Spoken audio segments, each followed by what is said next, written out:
ज्येष्ठ मध, सुंठ, आलं, गूळ घालून तयार केलाय. बुवाजोबांनी शिकवला होता ना मला.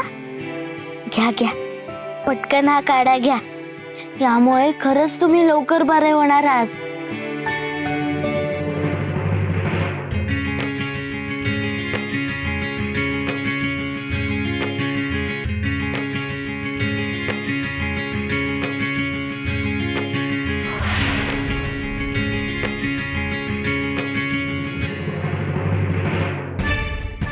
या सखूच्या हाताने बरा घशात उतरतोय.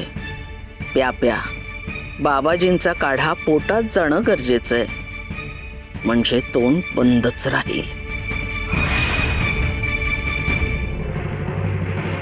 छान. असाच रोज वेळेवर काढा घ्यायचा. या काढाने तुम्ही लवकर बरे व्हाल. हा, टाळाटाळ करायची नाही. बघा, तुम्हालाच लवकर फरक जाणवेल.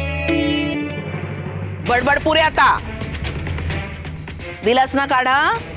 आता रोज न चुकता आठवणीनं दिवसातून 3दा हा काढा त्यांना द्यायचा. ही जबाबदारी तुझी.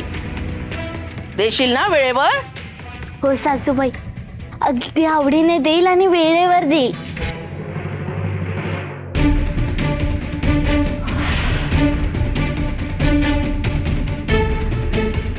अगबाई, पुन्हा रोखून बघतायत. माझ्याबद्दल आठवलं की काय? नाही नाही, यांची हालहवाल बाबाजींना सांगायलाच हवी.